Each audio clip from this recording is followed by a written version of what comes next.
Bismillah, alhamdulillah, wassalatu wassalamu ala rasulillahi wa ala alihi wa sahbihi ajma'in. Assalamu alaikum wa rahmatullahi wa barakatuhu. Welcome back to the 40 Arba'in of Imam Nawawi with hadith number 12. So to begin, عن أبي هريرة رضي الله تعالى عنه قال قال رسول الله صلى الله عليه وسلم من حسن الإسلام المرء تركه ما لا يعنيه حديث حسن رواه الترمذي.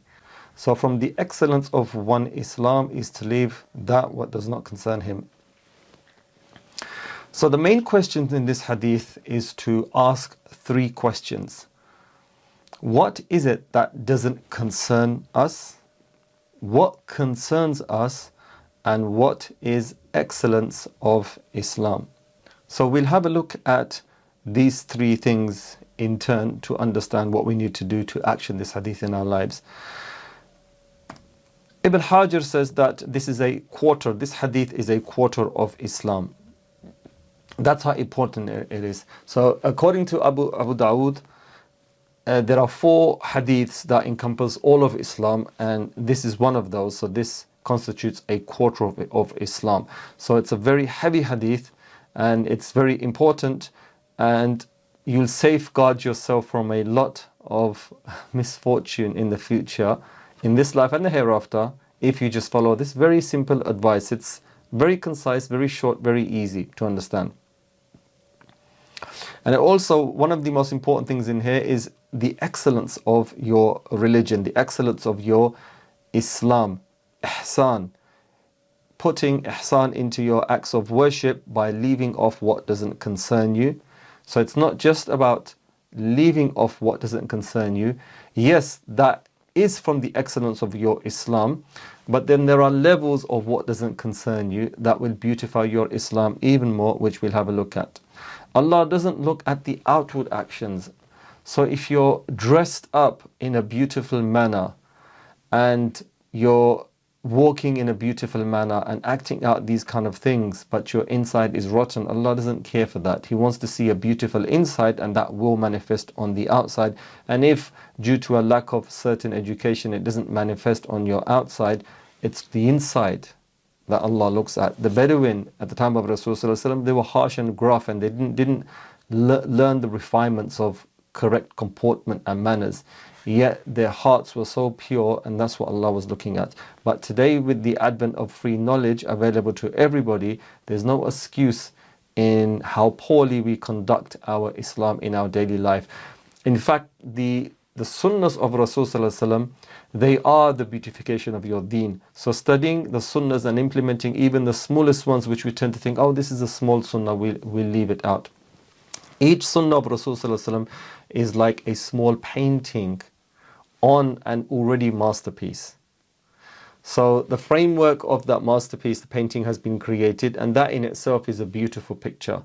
And then each small sunnah is adding finer and finer detail into that masterpiece, to such an extent that you could say it brings that painting into like a 3D image. That's how beautiful that painting becomes. So we implement the sunnah if we want excellence in our deen.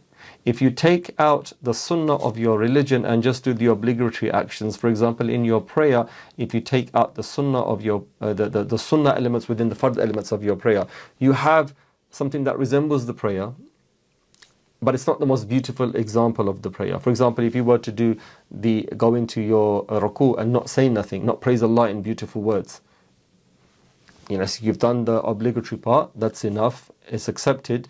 But had you done the sunnah, it would have been more beautiful. Had in sujood you praised Allah, it would have been more beautiful. Had you observed the tiny etiquettes of facing the qibla when you pray, crossing when you read Quran, or having wudu when you read from memory, or sitting cross-legged, or when you eat to sit with one leg up and one leg down, it just beautifies all of your actions. And these sunnahs that people think are insignificant actually take you very far in the religion of Islam with Allah. So on the authority of Abu Hurayrah radhiyallahu anhu, the Messenger of Allah sallallahu alaihi wasallam said, part of the perfection of one's Islam is his leaving that which does not concern him. Now imagine that you have an IT exam in a few days' time, and you're busying yourself in studying law. So you have an exam, you've got your exam books, but you've picked up a book on law, random, and just reading it. Would that make sense?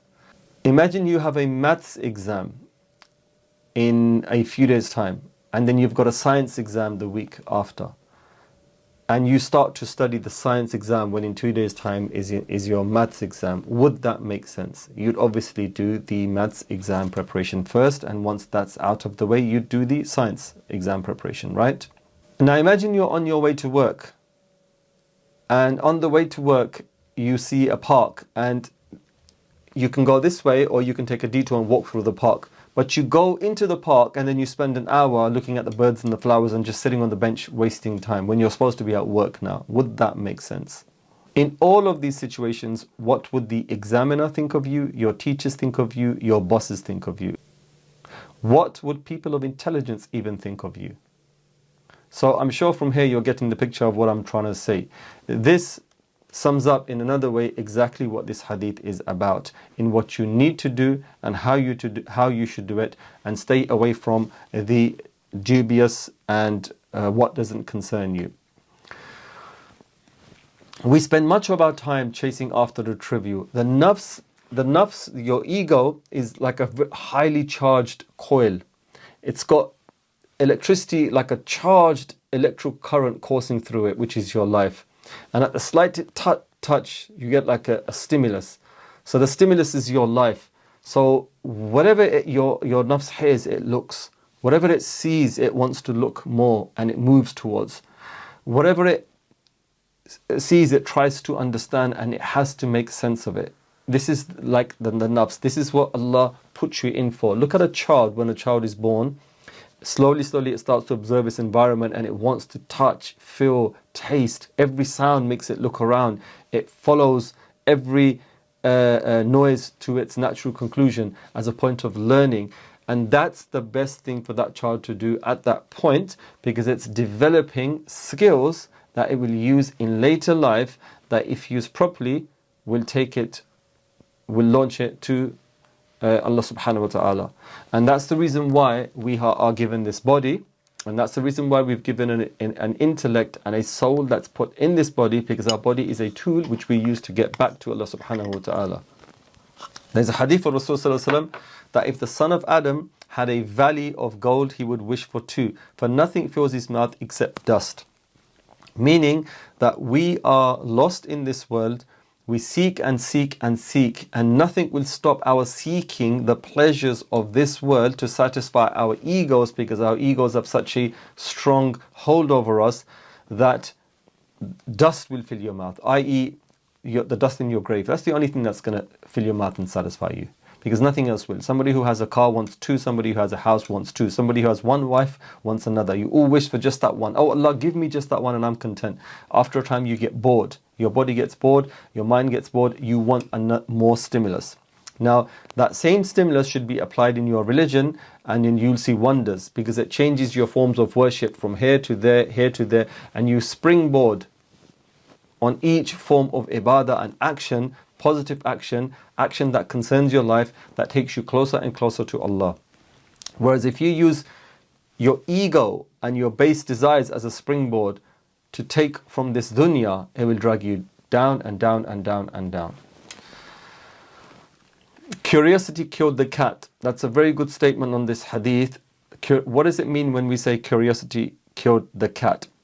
The cat sticks its head everywhere, and eventually it's going to get itself in trouble. It'll get stuck somewhere, it'll end up in a dangerous position, and things like that. So another way of looking at this hadith is curiosity killed the cat. Be careful of what doesn't concern you, because if you dabble in what doesn't concern you, it'll take you off track. Worse, it will derail you, and worse, it will get you killed.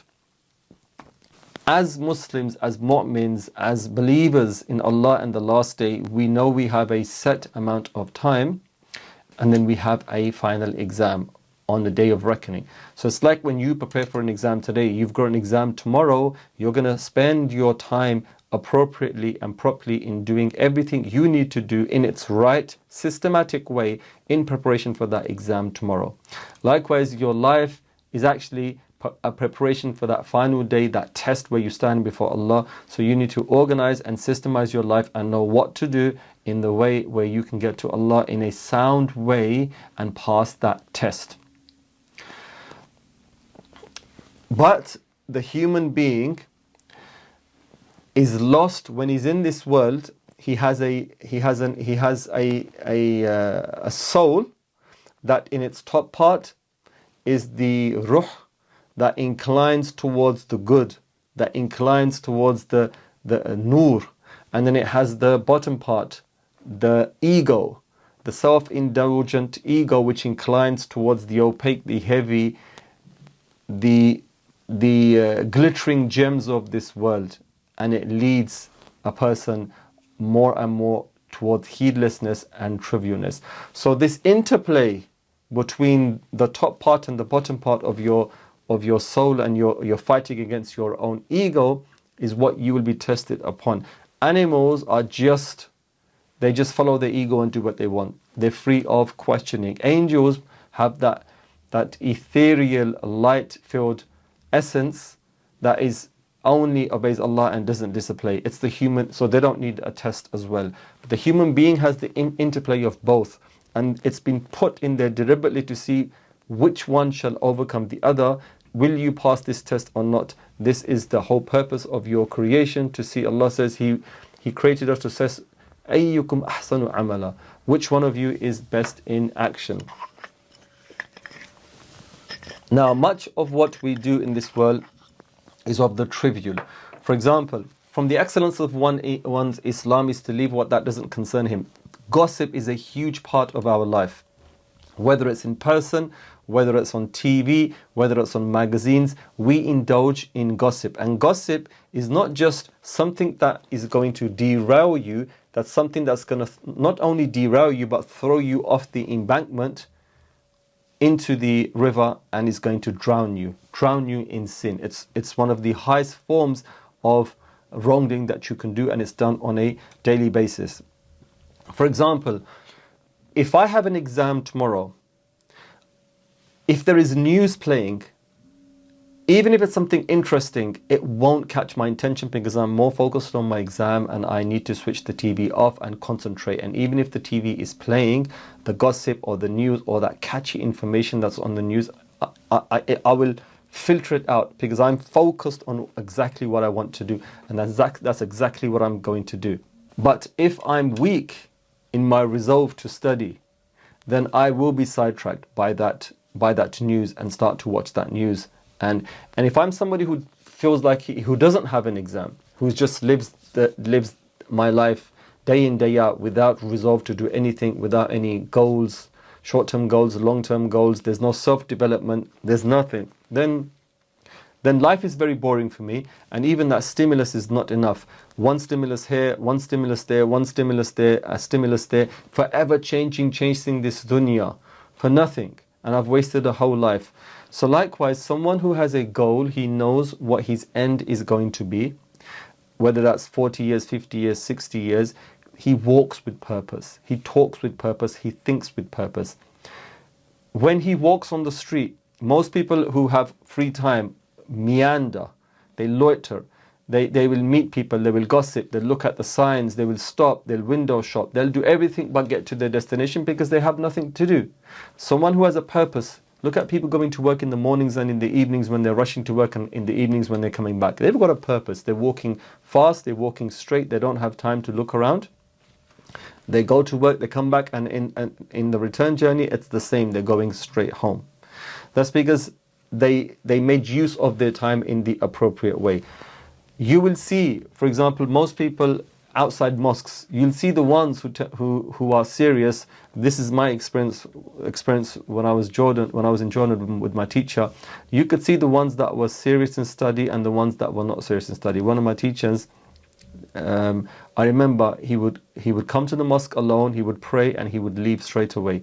And he would walk with purpose, and he would walk back to his house because he knew he had to carry on with his studies or his teaching or his daily life. The guys who were aimless, who were weak students, the guys who were just there for barakah, They were the ones who would loiter outside the mosque and speak and shoot the breeze. And then years later, you'd see that they were exactly where they were when they first came, or they were exactly where they were in their spirituality or in their Islamic education when you met them in other places. Whereas the other people, they had achieved higher and higher stations. In their personality, you could see it. In their knowledge, you could see it. So, like, take the example of Buddhist monks. A Buddhist monk sits very serene. He's someone who's at peace. His mind is calm. If he has a noise, he won't look. Why will he not look? He's not concerned. The similitude of a Buddhist monk would be an Islamic saint, so a learned Islamic person who has a high spirituality. They're not concerned about the noise, the sounds of what's happening here, the gossip, the market seller, the banging, a car driving past, or who's that? Whose shoes are that? TikTok on the street. Who's walking? They're not concerned. They're just totally not concerned. They just are focused. They're doing exactly what they're meant to be doing at that time, whether it's contemplation, whether it's worship, whether it's ibadah, whether it's just a moment.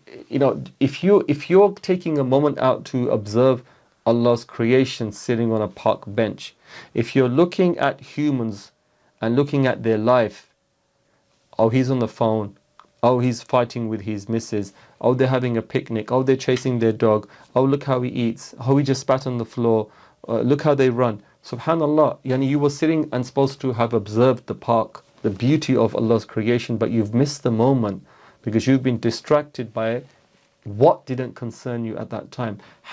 You see people anyway, you know what they do, you can see what they do outside of that setting, and you don't need to see what they do anyway, because that's a form of being concerned with what doesn't concern you.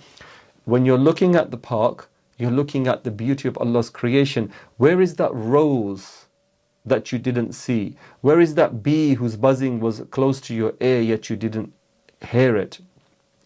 Where is the sound of the wind, the trees, how the leaves move with each other, the dancing of the bluebells, and the interplay and the communication of the flowers together? How poets have observed these things and described them so beautifully in their poems and stories. There's a rite of life that you can see in the stillness of a park. Did you see that? No. So what were you observing? So this is what we need to understand and step away from in all facets of our life. When you walk on the street, walk with resolve.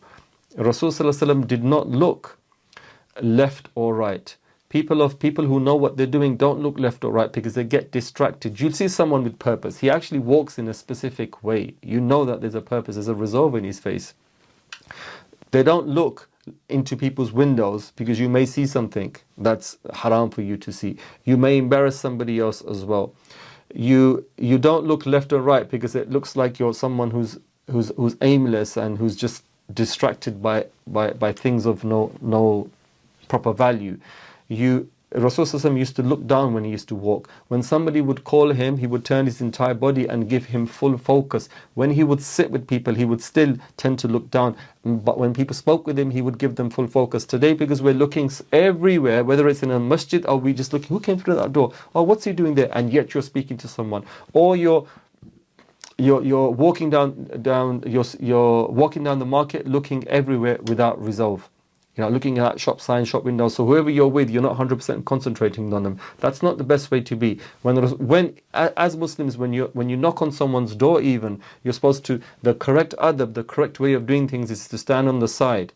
Stand on the side, knock on the door, wait for the length of 4 rak'ah salah. He may be praying before you knock again. If he doesn't open, then walk away. Maybe he doesn't want to open. Don't look through the window. You stand on the side because when he opens the door, he may not want you to see through the house. You're not supposed to be seeing through the house. There are things there he may not want you to see. There are family members he may not want you to see. When you go inside, again, sit down where he asks you to sit. The reason he's done that is because he knows that in certain places you may be able to see into the rest of his house. And then you don't look around at his, oh look, there's a wardrobe there, there's a bookshelf there, oh look how the flowers are on the display. That's not your concern, right? And worse, you start touching things. That just sit there and do what you have to do and let the host do what the host has to do and put beauty into what you're doing. Concern yourself with yourself and don't concern yourself with what you don't need to concern yourself with.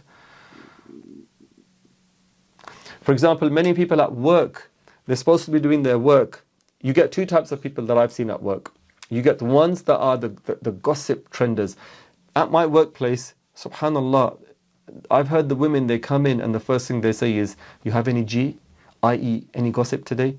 And literally, it's such a difficult environment because the whole day is spent in gossip. They're gossiping about their private lives, they're gossiping about their work, about each other's work performance, everybody's work performance, from the managers, top managers down, and then they blast the company as well.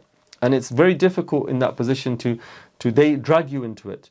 So, but if you set a precedent right from the beginning that you don't talk much and you just concentrate on your work, after a while they see you as that boring guy and they won't interact with you much, getting you involved into their talks. And if they do and you're strong enough, say, look, please, this is backbiting, leave me out of it. Let them think you're boring, because you're there for your ibadah, your 8 hours of work. There is your 8 hours of worship with the correct intention. Don't spoil that by listening to the gossip of people. Leave what doesn't concern you. So where Muslims are people of purpose, you know, the finishing line, just beyond the horizon, we can see the finishing line. So the horizon is our finishing line, and just beyond that is the raw finishing line. We can see that. We can see the obstacles in the way. How are we going to get there? You know, have you navigated a path? Have you made a plan? Have you worked out where your pit stops are going to be? Are you worked out where the problem areas are going to be and how you're going to circumnavigate them? Or are you just going to fade at the first hurdle because you've decided to start observing things and getting into things that you don't need to, and then your time gets wasted, and before you know it, your whole life gets wasted? The race between the tortoise and the rabbit. The rabbit thought, I can relax and sleep, right? So he did what he wasn't supposed to do in the race, and the tortoise won the race because he was dedicated and kept to it, even though he was slower than the hare. So don't lose your direction, don't fall down, and don't miss the turns, lest you be derailed, and at worst, lest you drown.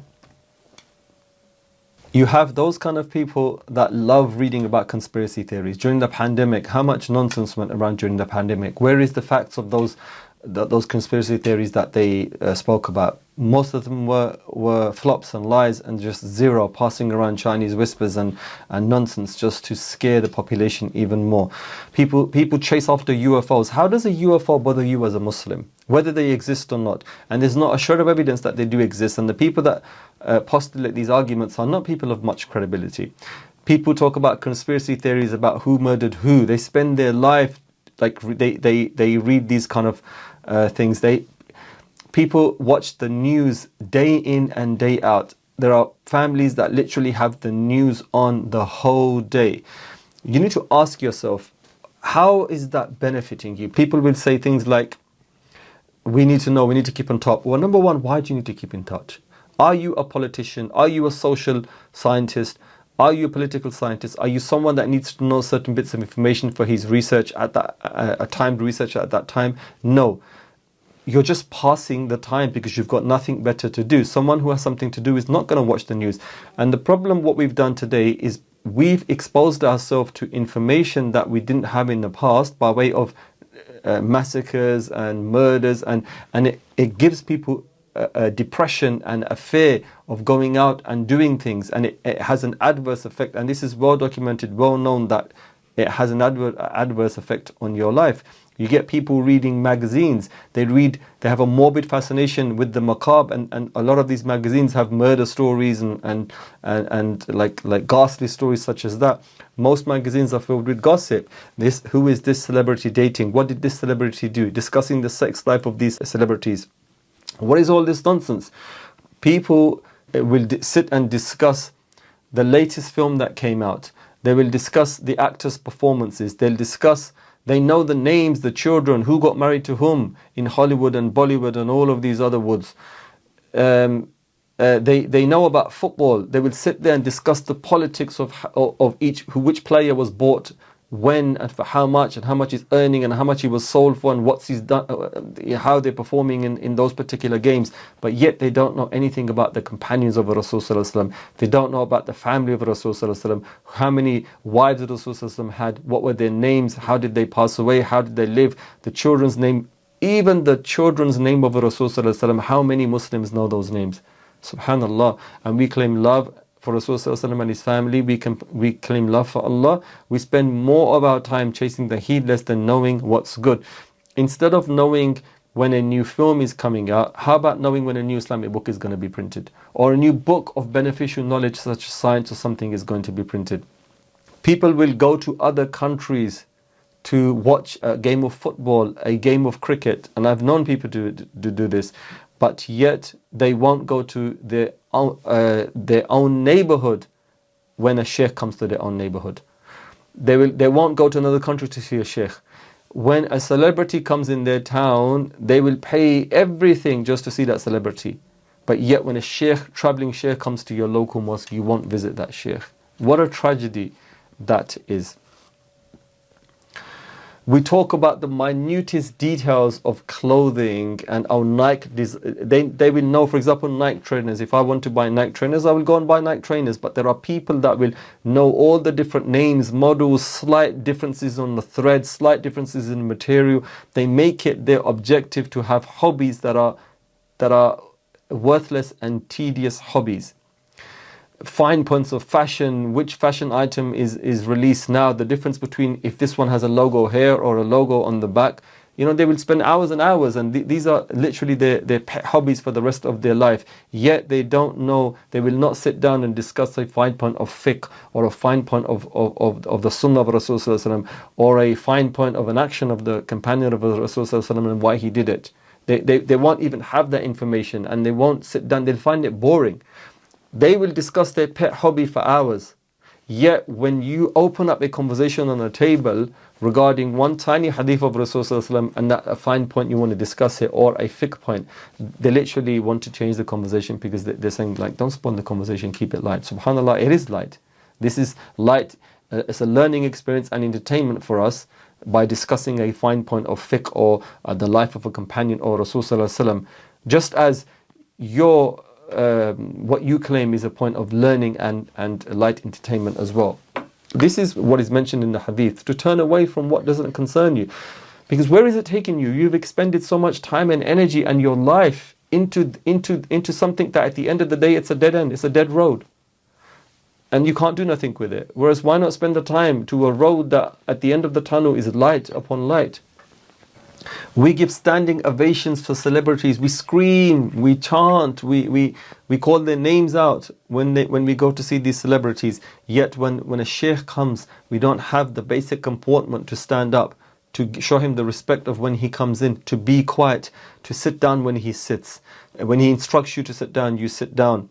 And when he speaks, you listen attentively with your mobile phone switched off, like the companions would do when they would sit so close, so firm, so still, that birds could have sat on their heads. The narratives tell us, and they wouldn't have budged, and birds wouldn't have thought that they were humans. They were like statues. Where is all that today? And yet we call ourselves good Muslims. Most TV is haram. TV shows are full of gossip. Daytime chat shows. The minute you hear chat, it's going to be gossip, talking about something, unless it's a documentary and a beneficial, not a crime documentary or a documentary on this abuse or that abuse, but unless it's like something that's beneficial for you, that's okay, we can understand, you watch that, something like that. But chat shows, what's the meaning of a chat show? Why would I be interested in watching a chat show on what's happening in somebody's life or what's happening in somebody's kitchen? I've got a journey. I know where I'm heading. There's direction. We need to know what we're doing, and we need to keep our boat steady and keep rowing on that path to the end destination. There's a poem that I wrote. I'm on a boat that's that's crashing directly into the shore, and yet I'm still playing my deck of cards heedlessly. I'll read it one time to you once I remember it properly. It's a beautiful analogy to exactly what's happening in our life here today. So what does it concern us to know the seedy details of somebody else's life? Why do we feel like we need to know the details of other people's actions, other people's lives, and celebrities' lives, and strangers' lives that don't concern us? You know, and if you really feel like you need to know them, then why don't you show the same zeal and effort in knowing the lives of the companions? They'll benefit you more. What benefit? What added value did it bring into your life knowing what color he painted his windows? Unless you want to look at it just the once because you want to paint yours. But what value did it add looking around? What value did it add knowing, oh, look how that couple's arguing. What value did it add knowing the gossip of, oh, that person's had a fight with his wife and his wife's gone back to her family house for 2 days? Nothing. There is not a shred of value. What value has it added to your life knowing to watch the same news of what happened in another country 50 times over? Apart from depressing you more, what value did it add into your life? Nothing. Whereas if you learn the most mundane actions of a companion, you've added some value into your life. If you learn your fiqh, if you learn your aqidah, if you learn correct adab, if you go out and do some charity service, if you listen to the lives of people that had fulfilling Islamic lives, even that's a form of worship, and it will benefit you because you'll gain life lessons from people like that. I remember once I was with my nan in my early days, younger days. Allah yarhamha, may Allah give her Jannah. She's passed away now. And she visited us from Pakistan. And we were driving, and I saw a nice car, and I pointed that nice car out to her. I said, look, Nan, look at that beautiful car. And she says, why do I need to look at that car? I'm in a car. I'm in my own car. I don't need to look. And that was a beautiful life lesson. You know, that's like, I don't need to look at that car. It doesn't add value into my life. And the value that I got from this car is self-evident. I'm in it now, and I'm thankful for it. Alhamdulillah, I'm looking at my own car. And that was a powerful life lesson there. May Allah give her Jannah for this lesson that she taught me. And that's what minding your own business is, and showing gratefulness for what you have. And then Allah says, if you show gratefulness, Allah will surely increase you. It's when you move away from this, when you silence the noises in your head, when the gossip is out. So if you were to go away to a retreat for a week or two, and it's just the birds, what happens in the first instance is you get incredibly bored because you're off grid, you're offline, there's no pinging, there's no stimulus, and the body finds that very hard to react. After a week or two of detox, you start becoming accustomed to the peace and the beauty, and you start to enjoy it. And you can hear yourself think. And in the silence, Rumi says, shut out the noises of the world, and in the silence you'll hear the voice of God, the voice of Allah.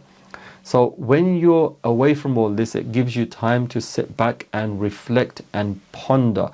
And as you ponder on the deeper questions of life, openings are given to you. And you get a deeper understanding by looking at the signs of Allah and processing them properly.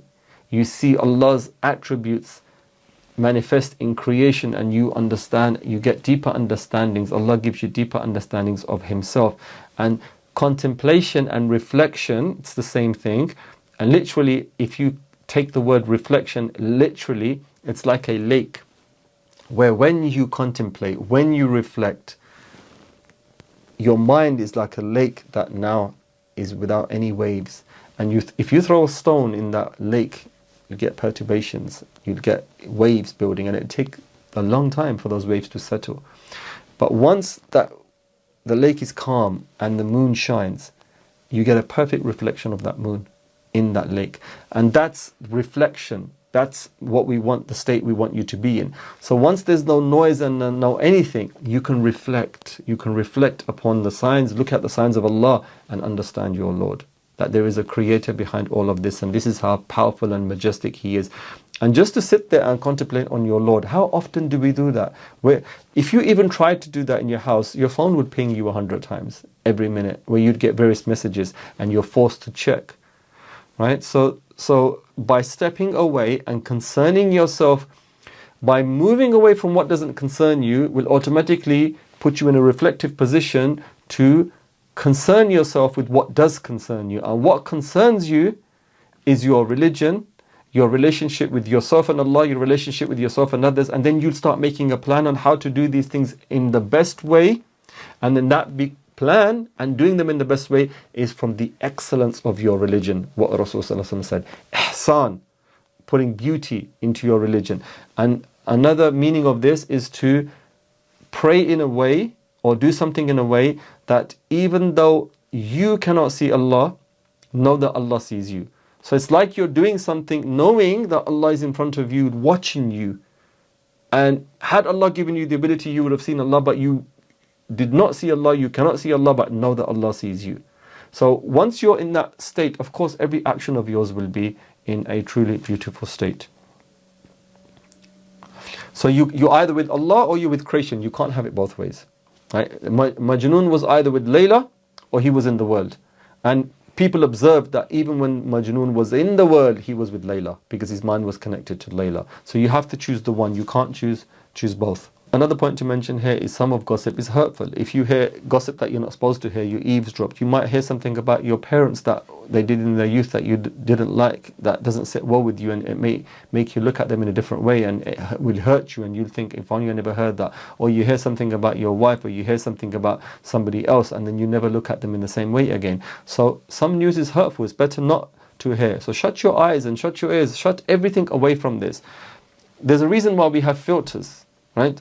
Filter your mobile phone so that you cannot, when you search for things, it will put a filter so many things that automatically would come that were negative no longer come. You can even filter websites, they say, by turning off all images if you want to go that route and have no images so that none of the bad advertising can come with those free images and things like that. So you need to put a filter on your life in what you want to hear, because everything that you hear, every outside stimulus, this is why every religion talks about cutting off the inroads. The inroads to yourself are what? Your sight, your sense, your senses, basically your five senses, the hearing, the smelling, the listening, the tasting and the touch, and put a filter on them. So be mindful of what goes into your ears, what you see, because it's going to ultimately affect what's inside your heart. Some people would make haram for themselves temporarily, or haram as in a way of understanding, which was halal. Like, for example, it's okay to go to the market if you want to do shopping, but to aimlessly walk in the market is they would make that prohibited amongst themselves. Why? Because you're going to ultimately see sin in the marketplace. So it's best to even avoid that by staying away, take another route to work as opposed to going through the market. This is what's called moving away from what doesn't concern you, which enables you to do what does concern you, and then what concerns you, you're concerned with beautifying that for the sake of Allah. So from the excellence of one's iman, from the excellence of one's religion, is to leave what does not concern them.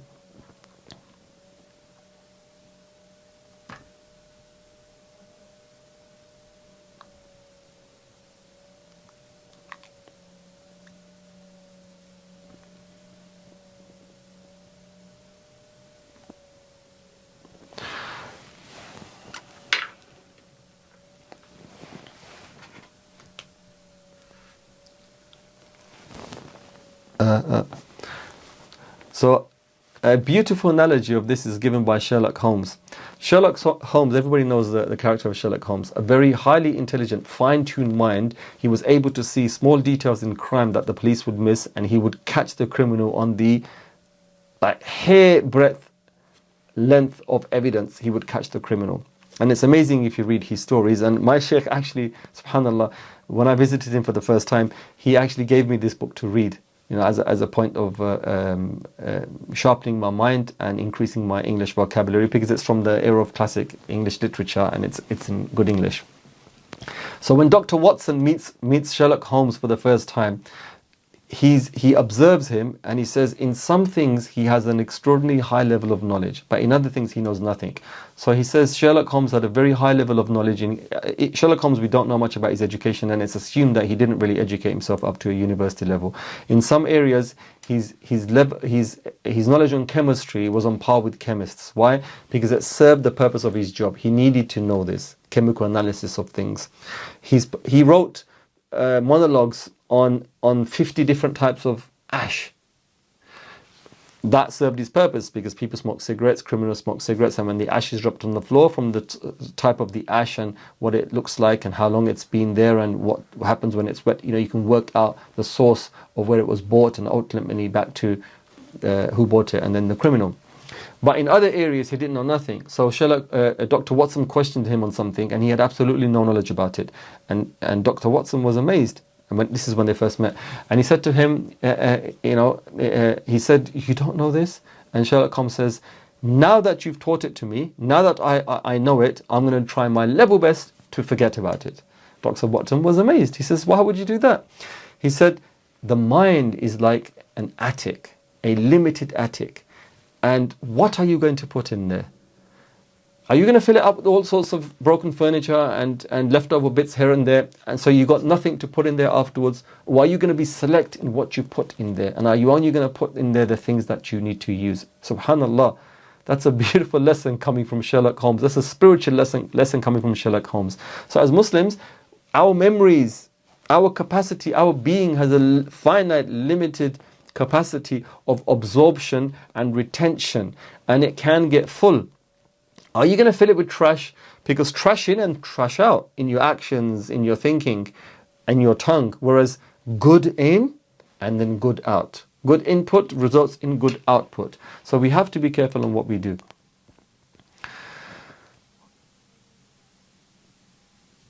So be like Sherlock Holmes, my friend. Be like Sherlock Holmes. That's a line taken from Bruce Lee.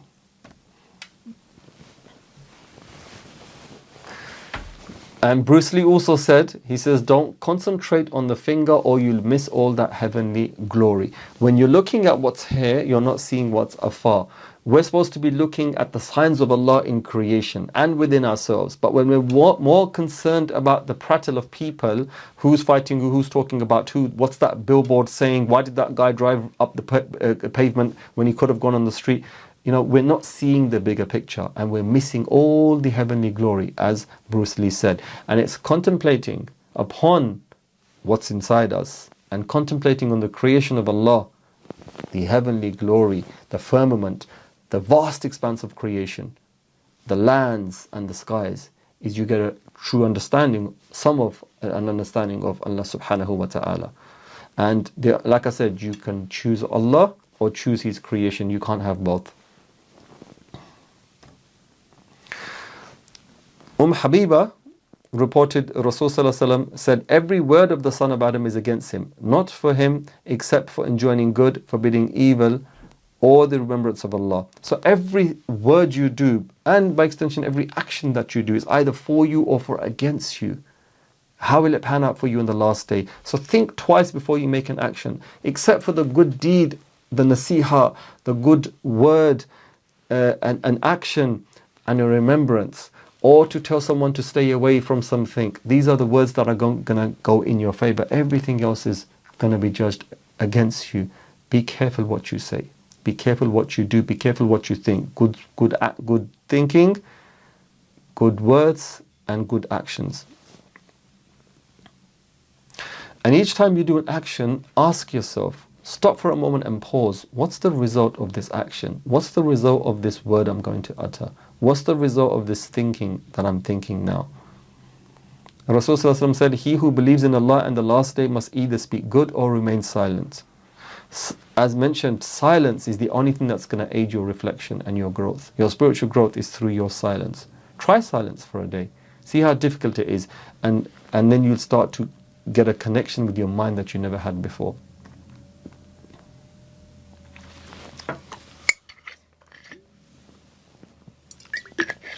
So now we know what doesn't concern us. What does concern us? What concerns us is the finishing line, how to get to the hereafter, how to please Allah. So once we know that, we need to put an action plan in place. How am I going to get to the finishing line? Normally in a race, what would you do? You would train every day. You would train with a coach, not on your own. He would see your mistakes and correct them. You would perfect your moves, the same move again and again and again. You would have correct nutrition, you'd have correct clothing, you'd have correct sleep. All of these things would then on race day give you a competitive advantage that would allow you to beat your competitors, or at the very least get to the finishing line. If your diet and health and nutrition and training is out of place, you may not even get to the finishing line. And there's no point getting to the finishing line in a bad way. Once the race is done and you're the last person, that's not the aim of what we're setting out for here. So likewise, if you're the last person to crawl out of hell and into paradise, you have got to the finishing line. But did you have to spend 1,000,000 years in hell? May Allah save us from that. So we start by knowledge. Nothing happens in the religion without knowledge. And knowledge isn't barakah surfing, where you say, okay, today I'm going to get religious. I'm going to wear the thobe. I'm going to wear the shmug. I'm going to wear the hat. And I'm going to talk the talk. Subhanallah, alhamdulillah, inshallah, Allahu Akbar. And that's it. I'm there now. I'm half there, almost there, and that's it. No, that's not what it is. Did you take a course of study? Most people don't. You can't watch a random YouTube videos and say, I'm doing my Islamic education, man. This one caught my eye. That talk caught my eye. And then, those two scholars fighting with each other. Those guys backbiting. That's what the internet's become now. Today, you'll find that the most popular channels for youth on Islam are those young guys that claim to be knowledgeable, and yet all they do is slander each other. Subhanallah, this is a very big tragedy that's happening today. Just have a look at their playlists. Where have they ever taught you anything? It's always talking about current affairs, who's doing what, and slandering each other. May Allah save the Muslims from these kind of people. It's a tragedy every time I see this, that this is what the youth is latching onto, and this is what they think Islam is. And then the channels where people are teaching courses, content, deliberate content created to enrich the masses, nobody's interested in watching those videos, and they have the least amount of views. May Allah change that situation and ennoble and spread the word of those people that are putting time and effort to leave something for people to learn by, whereby the ummah can beautify itself. So take a course of action. A course of action wouldn't be YouTube videos. A course of action is study the Islamic sciences. What's fard ayn upon you? What's obligatory knowledge? Your aqidah. Take it with a teacher. At the very least, if you can't find a teacher, there are courses, complete playlists on the internet for that. Then fiqh. Take a complete course of fiqh so you can do your worship properly. Then take a course of spirituality, ihsan, the 3 parts of the religion. And then find a teacher. Keep yourself a lifelong companion with a teacher whose spiritual state can affect you, and follow his path and take his hand even. And if he's on the right path, you'll be on the right path. You won't derail yourself, and you'll get to where you need to get to. Whereas if you don't do this, people who became Muslims 20 years ago and just barakah surfed, chasing this sheikh, chasing that sheikh, this talk, that talk, they're still in the same place because there was no systematic plan. You can't visit university campuses and listening to talks here and there in 10 different universities and expect to be a graduate. No, you sit in one place under one teacher or a few teachers, and you study consistently with a plan for 3 years, and then you graduate. The same thing with Islamic studies. And then we do it in the best way. So when you study, be committed, do it in the best way. When you pray, be committed, don't be hasty. Beautify every action that you do, which is from the excellence of your deen. Islam, as I mentioned, is not the outside. It's the inside that then reflects on the outside. And Allah looks at the inside. How many a person from the outside could be a very bad person, but yet his outside exterior is very beautiful, but the inside he could be a murderer or a completely rotten person. So we purify our insides. And many people learn Islam, but they don't learn correct comportment or adab. They will just, they are very rude. They are very, very rude and very arrogant even. And they will fire off hadith at you. They will get aggressive with you. But had they learned correct manners, which are a very important part of Islam. The consequences of hurting a Muslim are very severe in the religion. So even when you're giving nasiha and you're giving it in a way without adab and you're hurting the person, you're accumulating sin for yourself.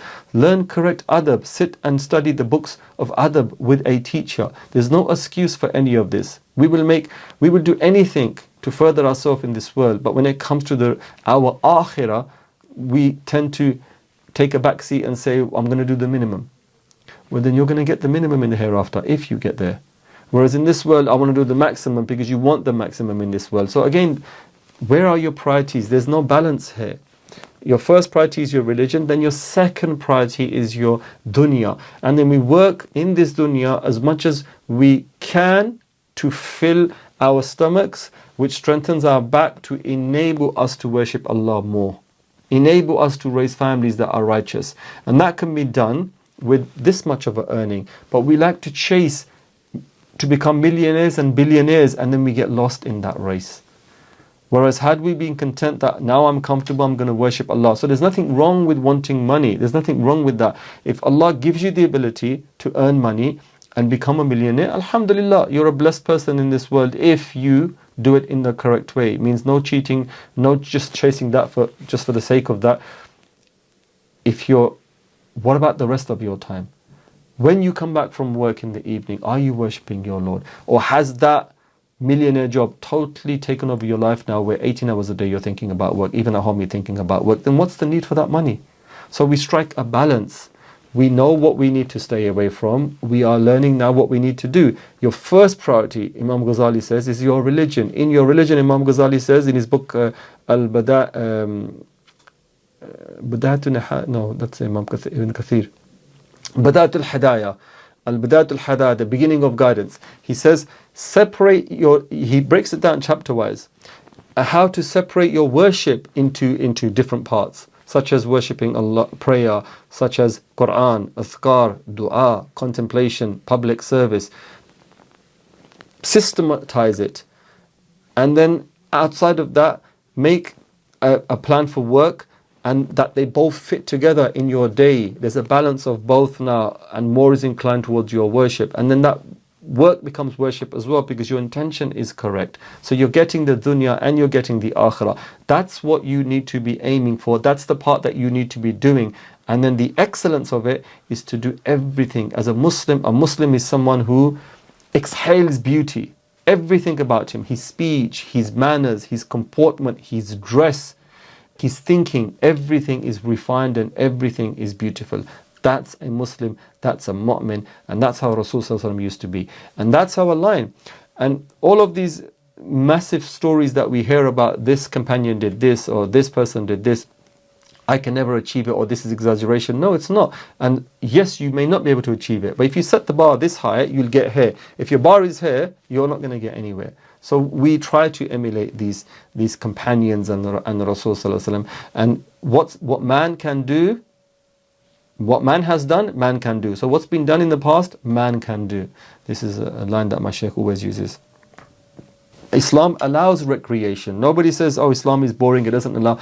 But it allows halal recreation. And not recreation for the purpose of recreation. Some people get lost in just recreation.